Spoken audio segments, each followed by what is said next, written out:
Good evening, everyone, and welcome.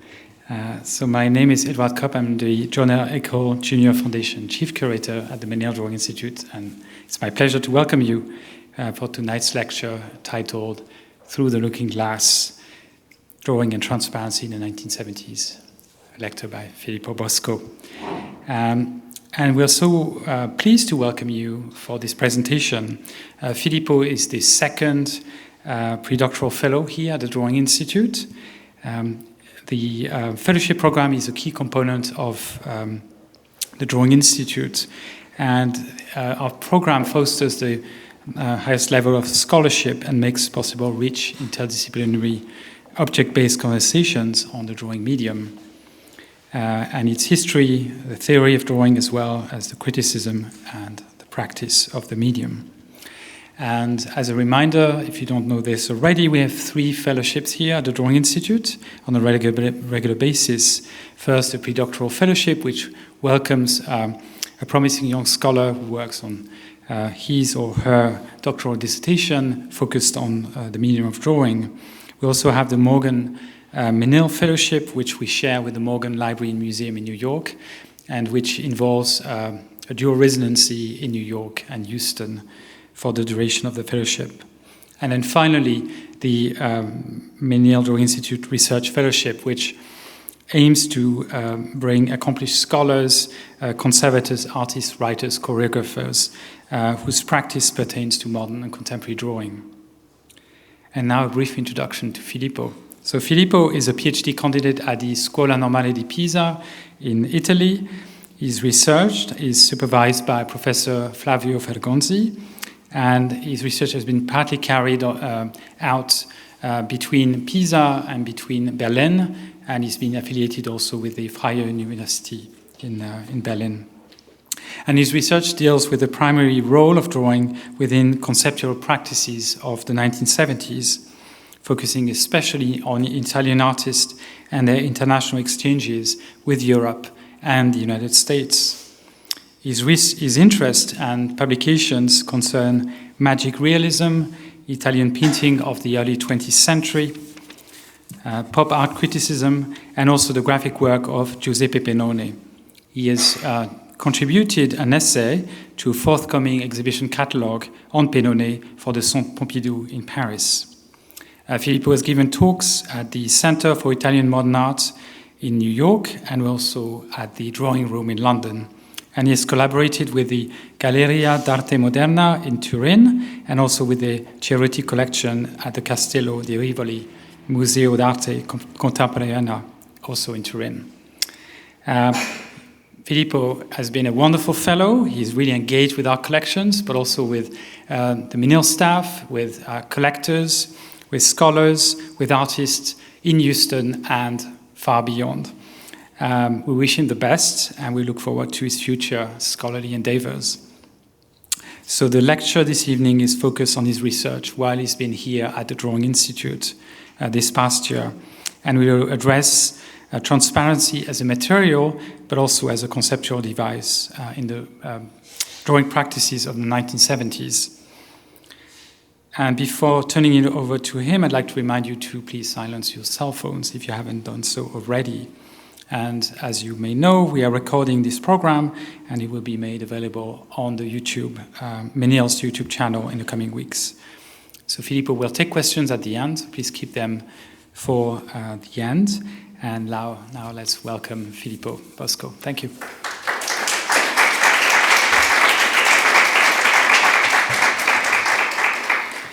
So, hi, good evening, everyone. Thanks for coming.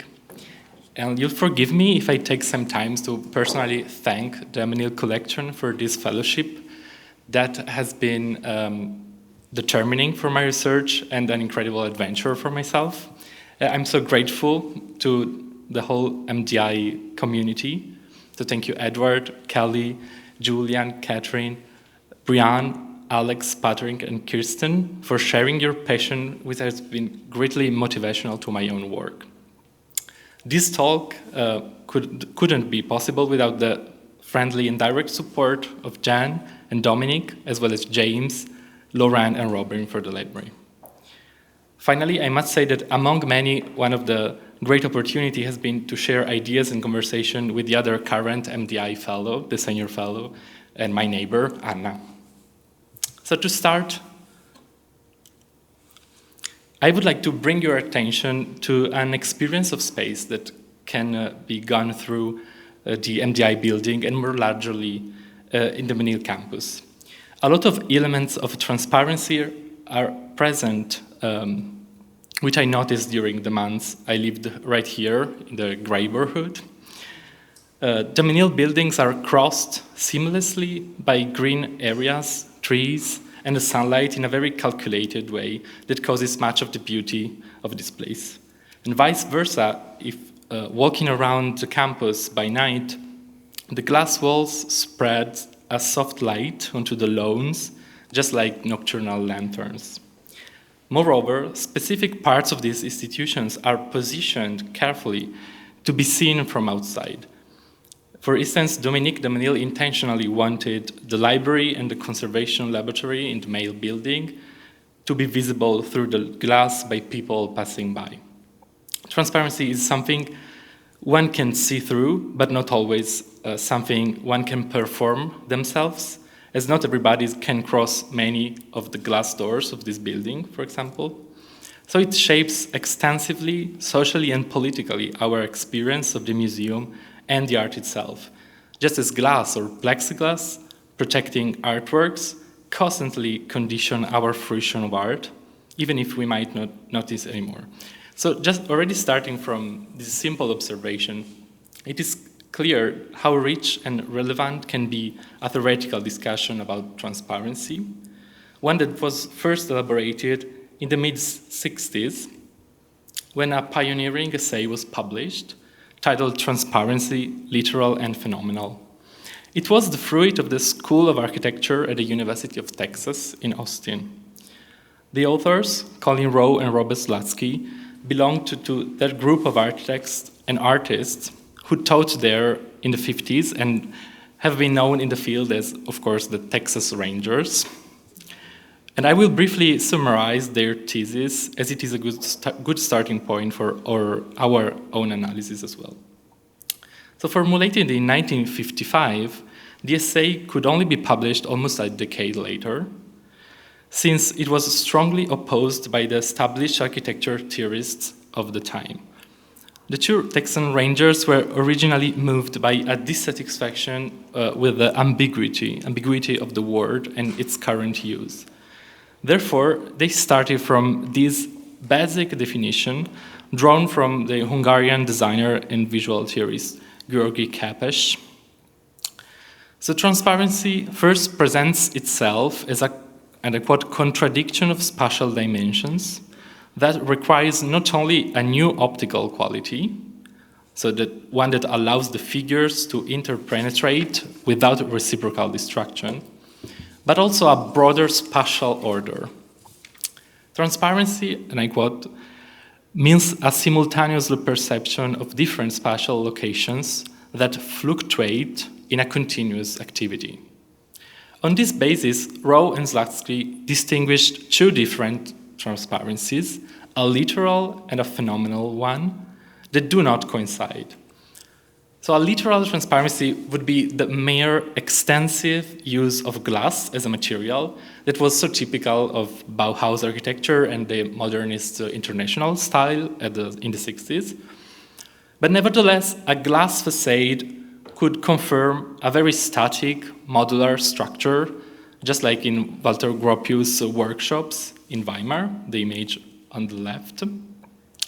Instead, phenomenal transparency is something pertaining more deeply the construction of spaces within a building. And for Rowe and Slutsky was exemplified by Le Corbusier Villa Stein on the right, where the asymmetrical facade, some standing walls, and the oblique garden stairs articulate different spatial layers, one onto another.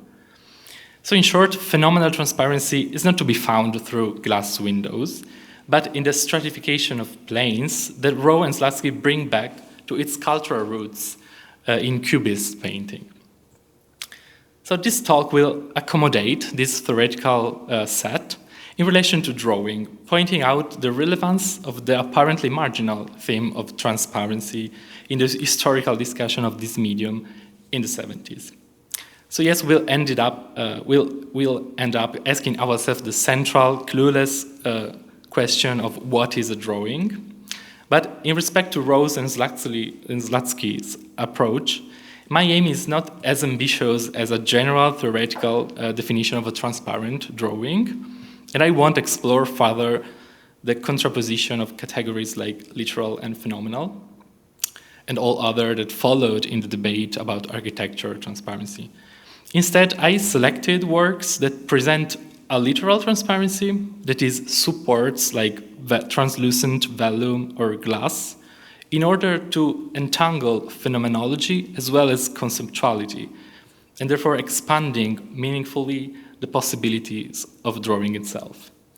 My curiosity in the theme originated from the title of an Italian drawing exhibition held in 1976, Drawing Transparence, on which I will return later. This show had two parts, one about American drawings and an Italian counterpart, and my overall methodological frame is precisely this international dialogue in Western art system, as I am convinced that theoretical paradigms should be deduced from practices, and artworks always say more than theory does. So from what I just said, it shouldn't be surprising that the field of conceptual drawing first borrowed its transparent materiality from architecture and design drawing. So in those fields, the use of translucent paper supports like vellum on tracing paper is as typical as practically functional. To explore this decanting from a discipline to another, an eloquent example is provided by the drawing practice of the artist Barry Leval. Born in Long Beach in California in 1941, he had actually attended architecture and mathematics courses around the 1960s before moving to a proper fine arts training. And since the late 60s, he conceived on paper his environmental sculptural installations. At the MDI are now some important drawings that Barry Leval exhibited in the mid-70s here in Houston at Texas Gallery. And if I can expand of them, it is thanks to Frederica Hunter and Ian Glennie and their huge help in my research. At the time, Leval used to occupy the gallery with wooden rods and tiny discs, mysteriously arranged in compositions that was first studied on paper, with drawings like this, so isometric plans of the galleries itself, and a complex system of projecting lines. Leval's drawings practice and tools might correspond to a very standard manual of architectural graphics, such as Frank Chink's published that was published in the mid-70s. We can imagine Leval daily handling such materials as sharp pencils, lead holder, fine liner pens, rulers, squares, templates, and so on. Tracing papers were used according to various grades of transparency, whiteness, and tooth, from quick doodling to finished drawings based on clearness and the possibility of reproduction into blueprints and so on. And in particular, Strathmore paper, this very old firma, was highly recommended. So here I show you, with the help of a really good wrecking light images, how the waving vellum paper layer is overlapped on a first drawing that it might be difficult to see, but trust me, is a complex system of projecting lines in graphite. And we'll see how these projections actually overturn the rules of perspective drawings. You may probably know that a perspective diagram typically includes a point of view and lines that depart from it, reaching the points in space and intersect a bidimensional plane, as you can see from this scheme from Chink's manual. But let's explore more deeply the working mechanism of a Barry Leval's drawing. The second exhibition at Texas Gallery was installed in January 1978. So the artist may have come from New York shortly after Christmas. And by the way, Frederica shared a very nice memory of his passion for Texan boots, and in particular for their sophisticated top stitching patterns, which says a lot of the mindset of this artist, I think. And he was also drawing, of course. In fact, you can see here 1 and 3 of them there. The drawings were actually exhibited, testifying various stages of the conception of the work that belong to the series of the so-called corner sections. And we'll see, in a minute what does it mean. But from the gallery flyer, we get a sense of how difficult it was to bring to the Houstonian public of the time closer to Levet's rather cryptic practice. The installation can be described as sculptural or as conceptual. It is a drawing in a volume. The drawing is actually described by sticks of wood. The sticks represent parts of lines passing through the gallery space. The piece is mysterious upon confrontation, but it also gives clues as to the regions of the angles and the length of the lines. Once one has seen the accompanying drawings, this piece is fully explained. But Levet's intention is not to carry out the whole drawing, but to give the viewer a sense of volume and of sculpture that is not entirely tangible. So let's follow these instructions and look at one of the studies. But honestly, far from finding a full explanation, looking closely at these large drawings has been an investigation itself. It consists of 2 sheets, and from the pressed watermarks on them, we could see that they are actually Strathmore paper sheet. So this firma that was so common and used also by Bruce Nauman at the time. And they are taped. They are taped together. You may see a whiter line in the middle.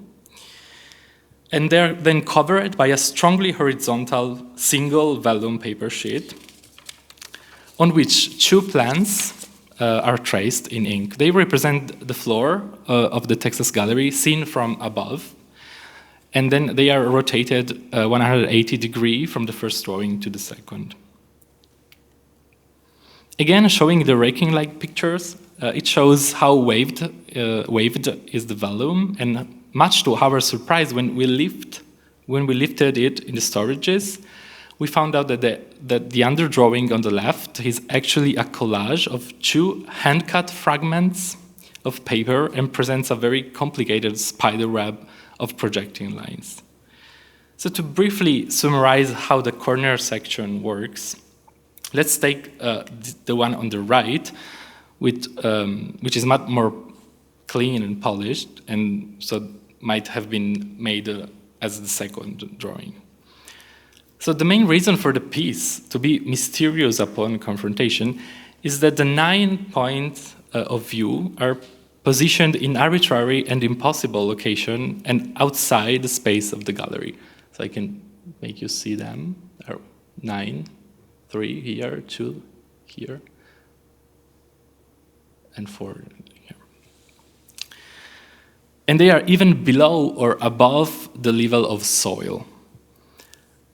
For example, in 1976, reviewing the first installation of this kind that was held in the Zonabend Gallery in New York, the art forum critic Nancy Foote suggested to imagine Barry Levet standing downstairs in the building, and I quote, on a stepladder and with X-ray vision penetrating the ceiling or floor to delineate the resulting angles, end of quote. So the point of view also connect, as you can see, in 3 triangles. So this is actually the floor of the gallery.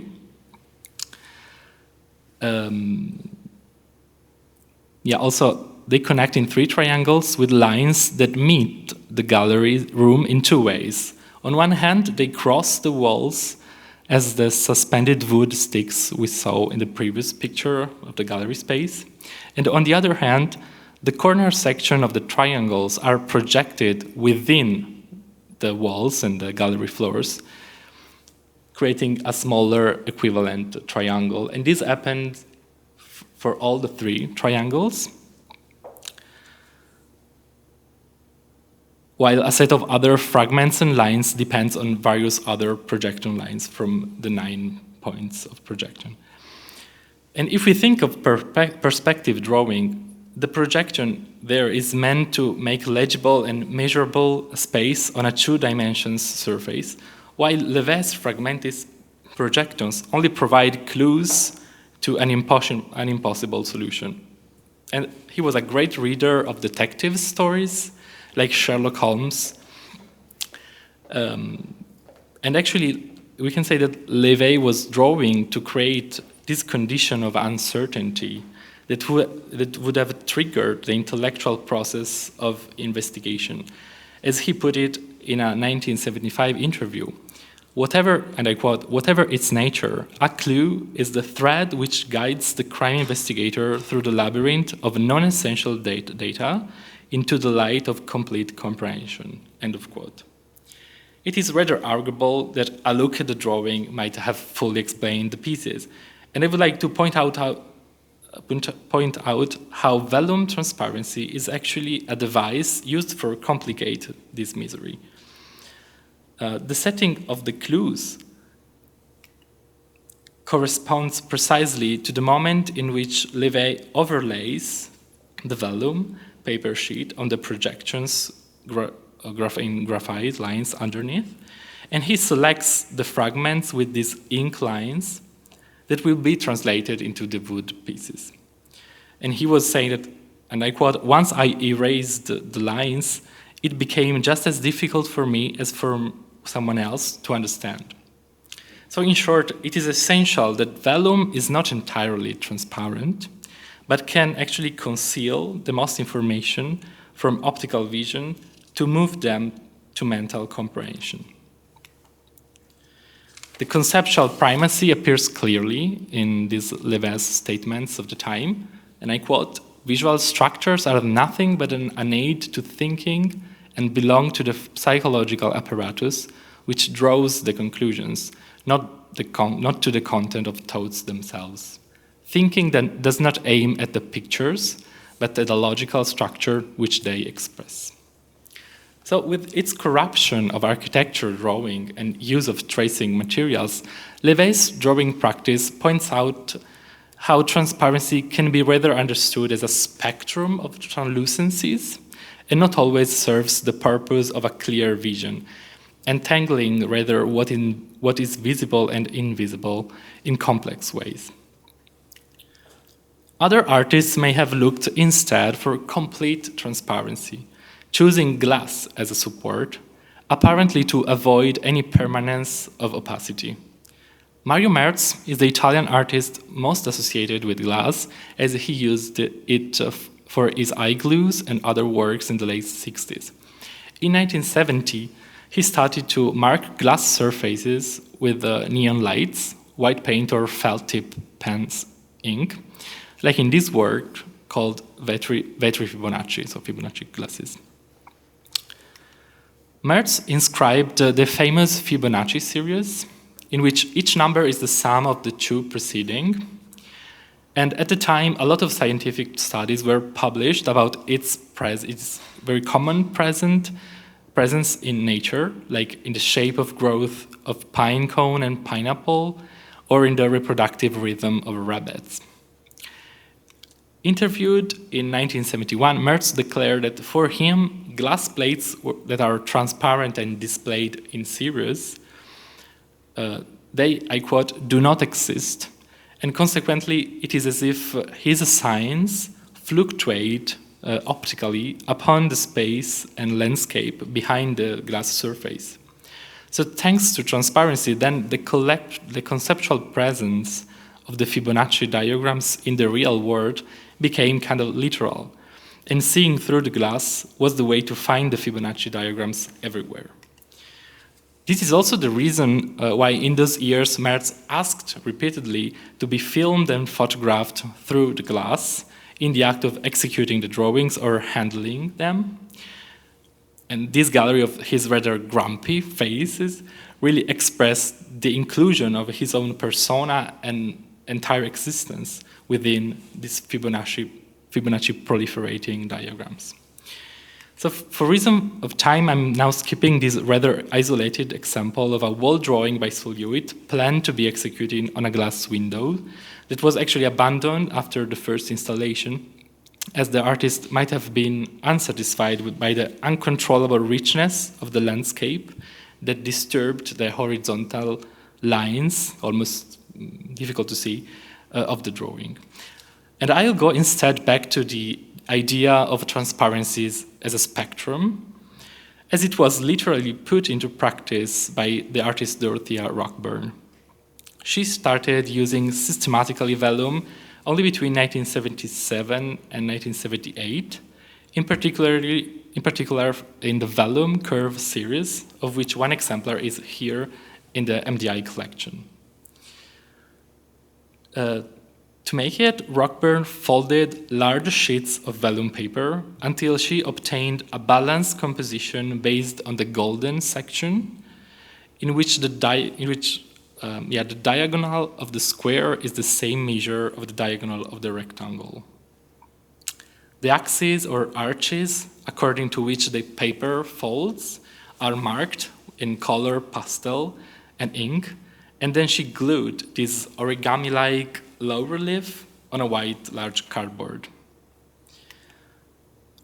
Rockburne had already verified the same composition with different materials, such as gesso, black linen, or craft paper. But in respect to those materials, vellum reveals more directly the process of creation as it stages a subtle variety of translucencies.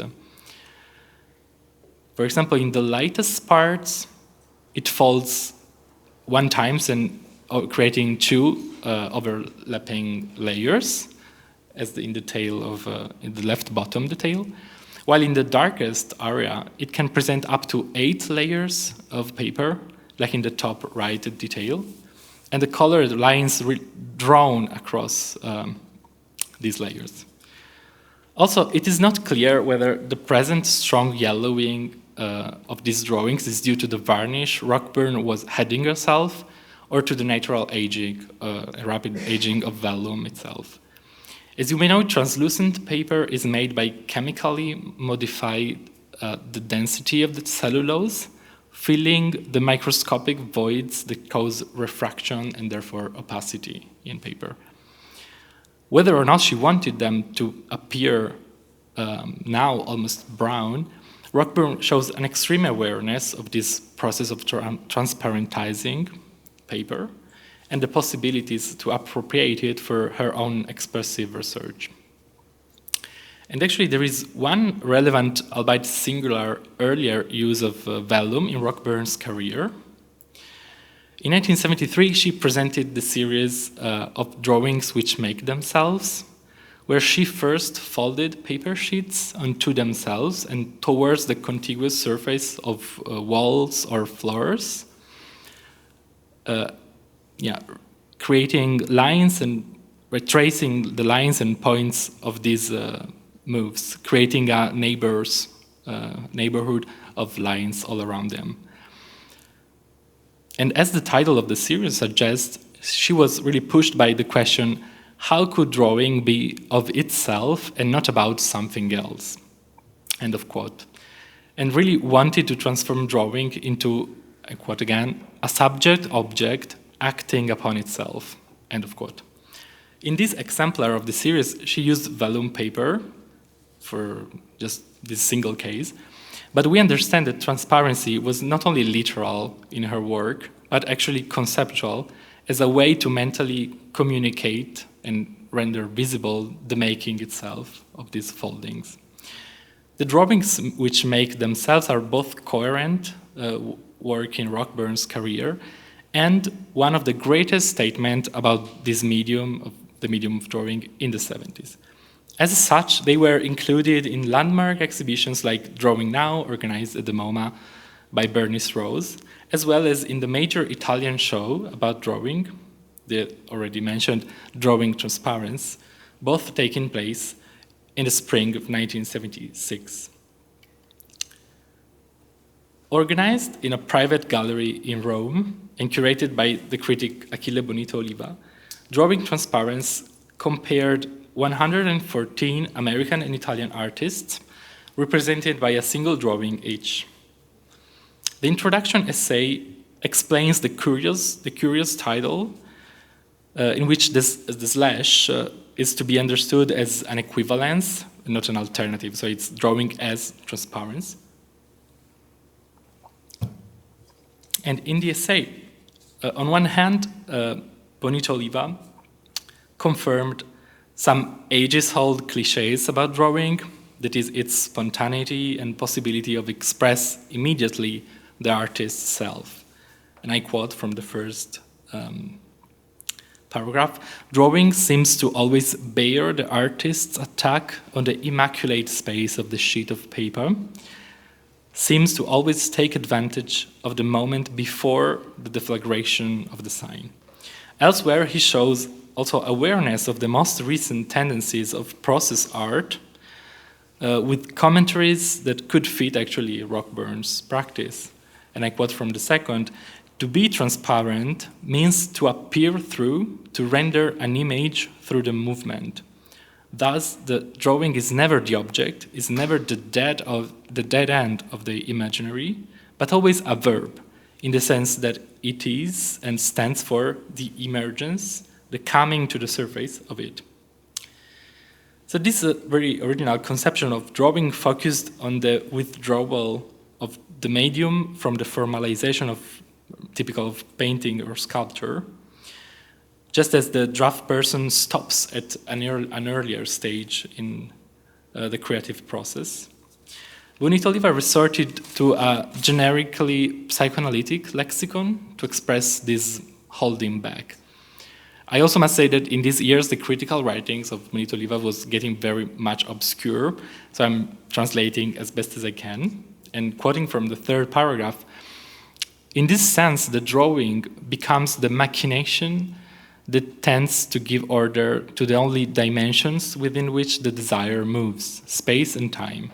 With drawing, it is as if the drive remained frozen in its own tension, as if Eros was driven back into space, not by the other, but by self-eroticism."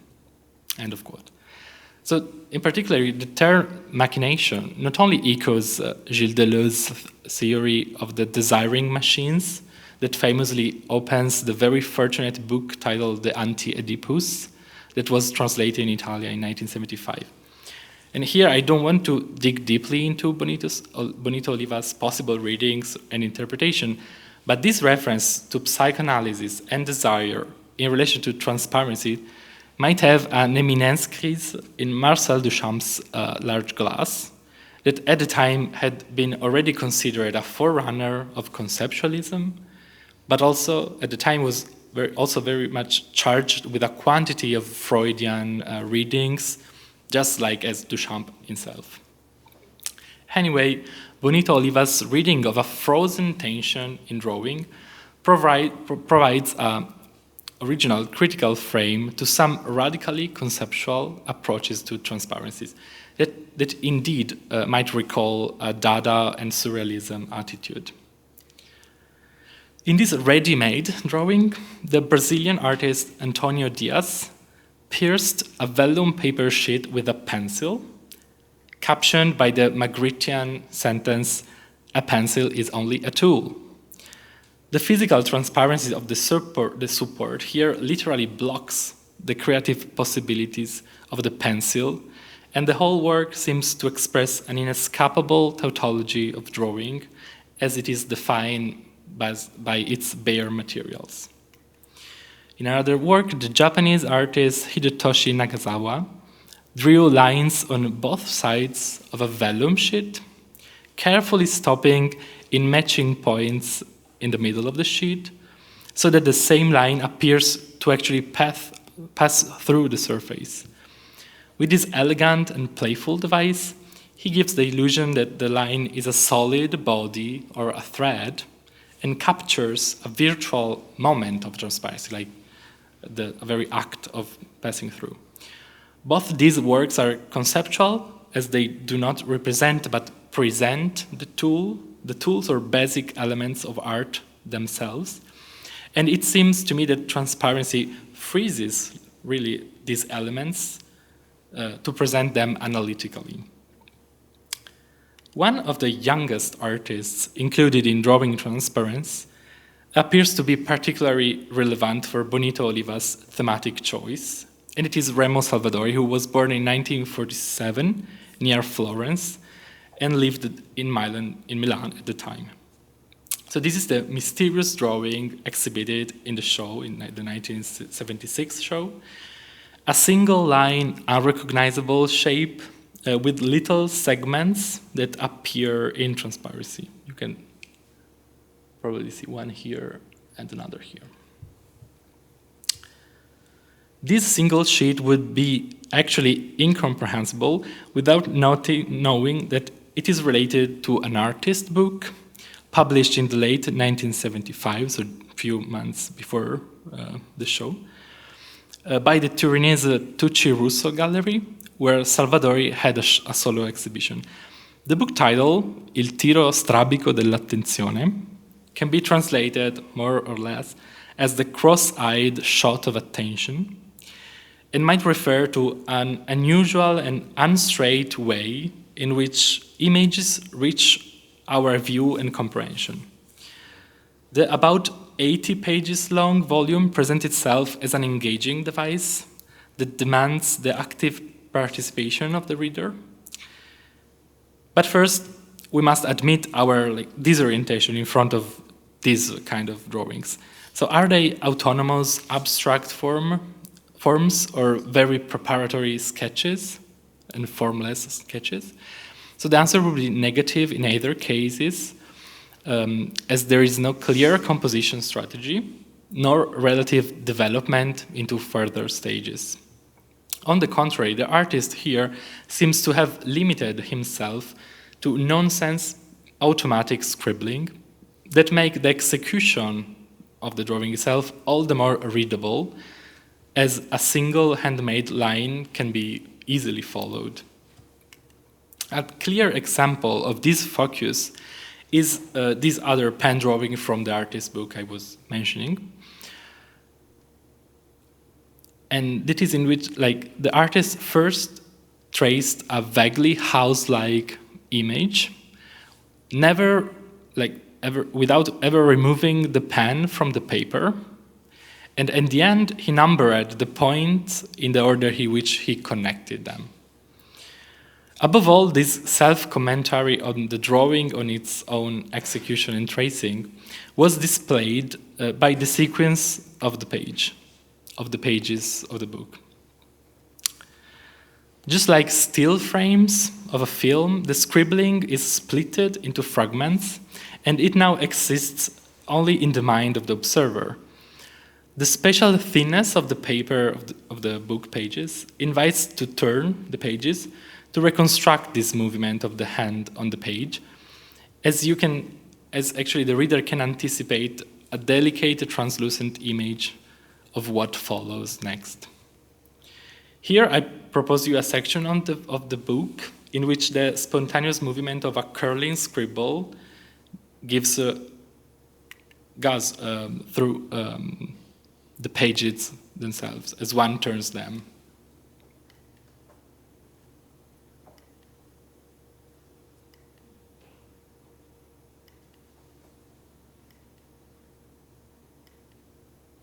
Okay. And a couple of earlier experiments by Salvadori can help understanding his attention to drawing as a process that connects materiality, time, and relationality. Among his first works on paper, for instance, is the translation into paper of a photographic work titled Janus, in which Salvadori had portrayed friends and colleagues with the heads faced, as in the famous sculpture of the two-faced Roman divinity Janus. Unsatisfied with the photographic version, Salvadori traveled to Fabriano, the town in central Italy famous for the paper production, and commissioned there to the engraver Luigi Filomena a very fine light and shade translation of the image in a watermark. So the god Janus famously presided over passages and connections in the Roman mythology. And the meaning of the work is therefore amplified in the version on paper. Unlike photography, the watermark needs the passage of light and triggers, actually, the viewer to handle the sheet, the object, more as an object than as a representational surface. 1 year later, Salvadori approached the photocopy machine. He was teaching at a high school at the time, and realized this series of works. He folded progressively a sheet of paper, accumulating its photocopied images or another sheet. It was always the same sheet, so that it got darkened where the foldings repeated, and they were literally drawn by light. Maybe it is not a coincidence that in 1973, Rockburne has just had an important show in Florence, where the drawings which make themselves were actually exhibited. And actually, the last section of the 1975 book goes back to photocopies and their paradoxically possibility to capture the transparencies of the book in an opaque image, so that in a way, transparency becomes here the subject itself of the drawings. So having reached this point, the relationship between drawing and transparency has already touched on various aspects, from the conceptual ambiguity of what is visible and invisible in Barry Levet's project, to Dorothea Rockburne's processual identity of drawing itself, to Remo Salvadori relationality of the pages. There could be many others, of course, and for instance, one very interesting one would be the transparency of drawings onto photographic images. Typical, for example, the work of Liliana Porter and Oscar Munoz, who had a very nice solo show at the Austin Blanton Museum, who even drew on water with charcoal dust in a video work in 2000.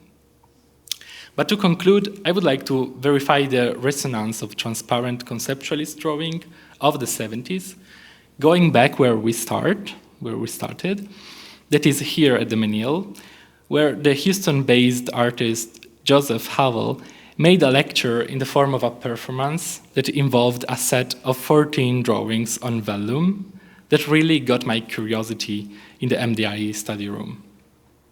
You might be familiar with Havel's sculptures, but between the 70s and 80s, it actually trained specifically in drawing too.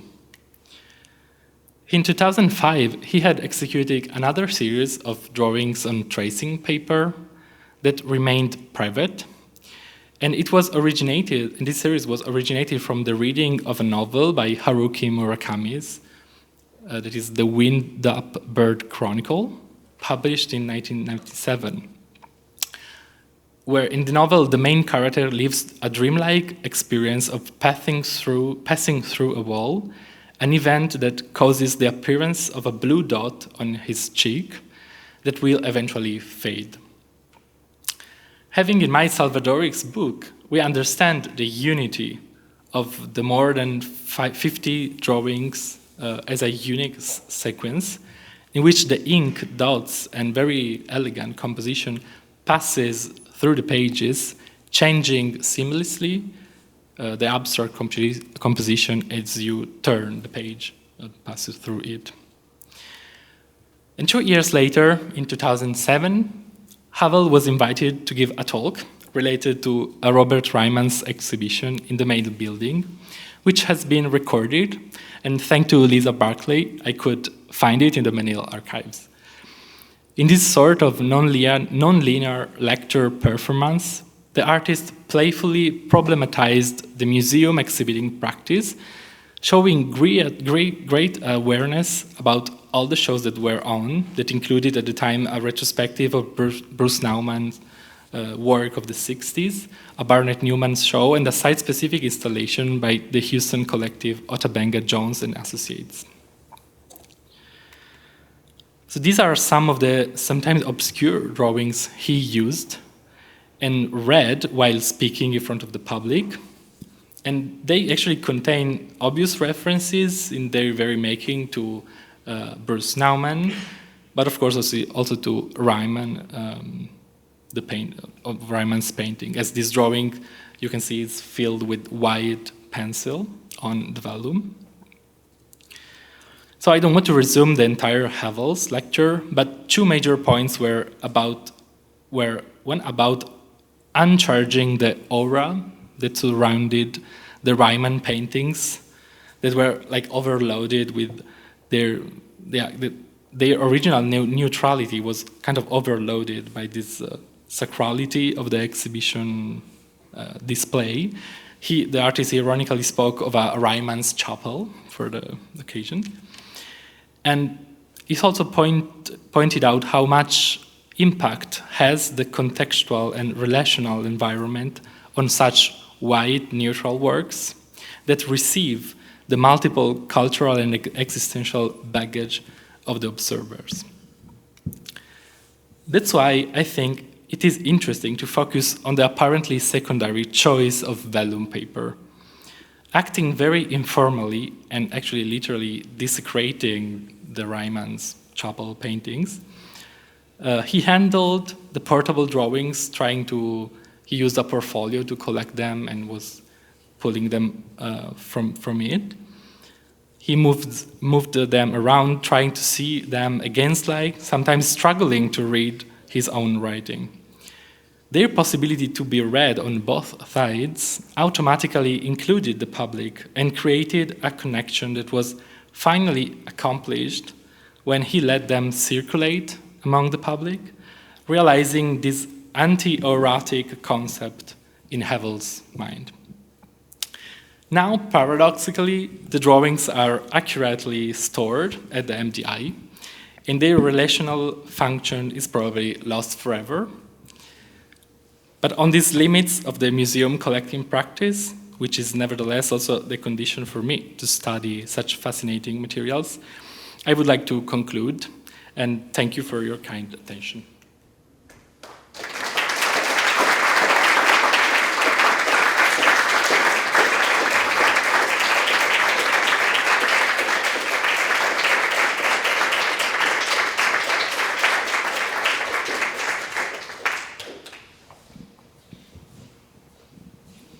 And would you like to take some questions? Yeah, absolutely. Okay. So just raise your hand if anybody would like to.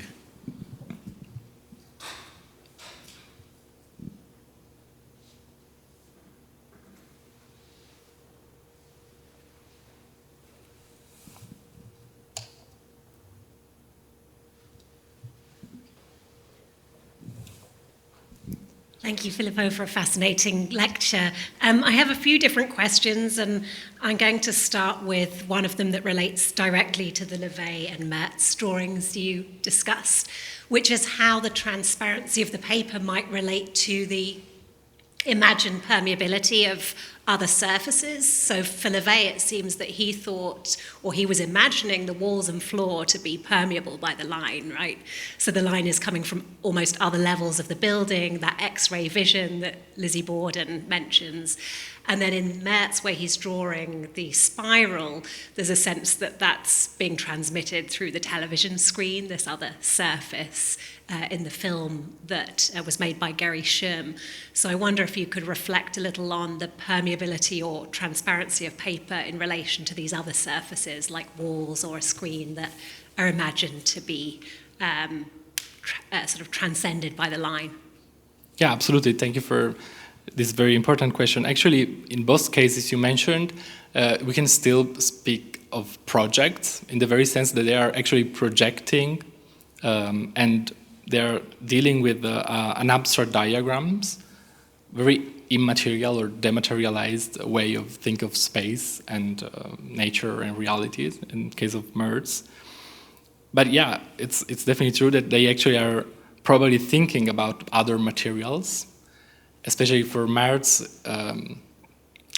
Like the drawings is also very parallel to neon light in his cases. So he was actually looking for a material presence of these abstract and very conceptual series number or diagrams. And as for Levet, the only two examples I mentioned could actually appear very unmaterial as well, like this very shaped wooden sticks, and they kind of reduce the material presence in the galleries. But with other series, it was actually proliferating materials, leaving the materials live for themselves. So it's definitely true that if one sees only their drawings, probably miss the material translation and this material reference in their case. While in Rockburne and Salvadori examples, drawings became more like autonomous. I wouldn't speak of projects, of course, for their cases. Thank you. I don't know if it's answered. Yes, thanks so much.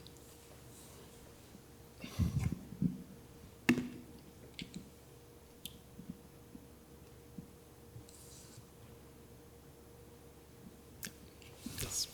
Yeah. Thank you. A number of the examples that you gave use paper supports, vellums, and things which have a much kind of deeper historical origin. But I also recognize that the time period that you're speaking about is this moment with the emergence of plastics and things. And so I wondered if that, technologically, if there's something about this time period and transparency that artists, I can think of Robert Rauschenberg and John Cage working on plexiglass and things, and setting up kind of images, but which are also sculptural and kind of spatially phenomenological. And I wonder if, if there are other kind of material interests aside from vellums and tracing papers and things that. Yeah, I must say that vellum paper was really my path, my track. I was really preparing this lecture. I was also focusing and narrowing my attention probably to vellum paper.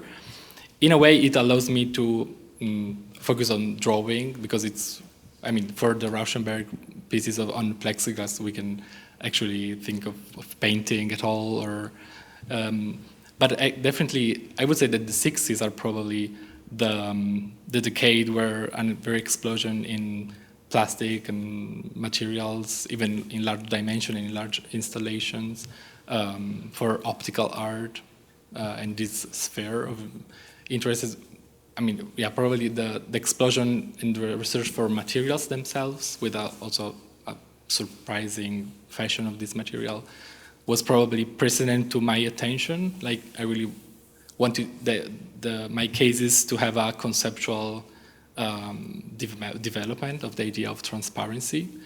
But of course, I would say that plastic, mylar, as well, they were also drawn from architecture and design that was really exploring this kind of.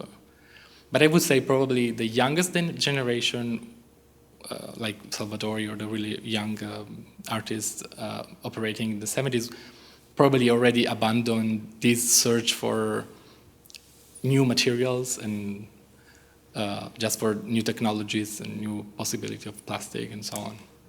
So they were actually paradoxically returning to pages or vellum paper and more easy to find also materials.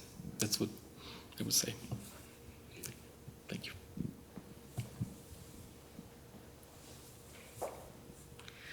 I have a question about the Salvadori portrait watermark piece that you showed, with him holding it with the light coming through. And I'm wondering how, as an artwork, was that produced as a unique single piece, and how was it shown, do you know? And have you personally seen it or other similar type watermarks? Yeah, so I was very brief in passing by with this piece, but it's actually very interesting. So he many times exhibited the photographs, like since 1971 to 1973, and then he was actually making. They were not multiples in strictly said, like not editions of this work, but they have many exemplars. And also different friends and colleagues were photographed, so they exist in multiple versions. It's like a collective process. And yeah, I've never seen one exhibited. Like they are probably now exhibited in frames and like on walls. And I was told by the artist himself that this picture was actually taken in the photographer's studio. So it was really a private dimension and a very also like private approach of the artist himself to his own artwork, I would say. So they weren't handled so freely, probably at the time. Yeah, but definitely I think that the mechanism, the watermark, really triggers you to see the piece against light. I mean, they are visible also with light zenithal.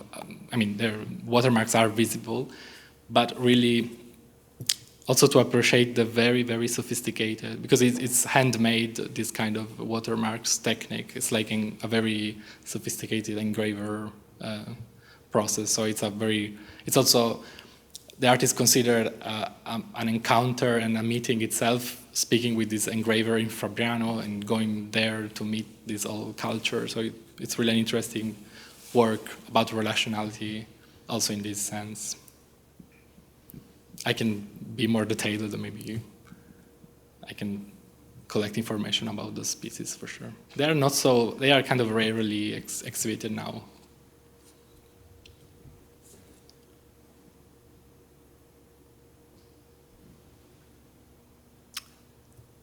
Thank you so much, Filippo. Thank you.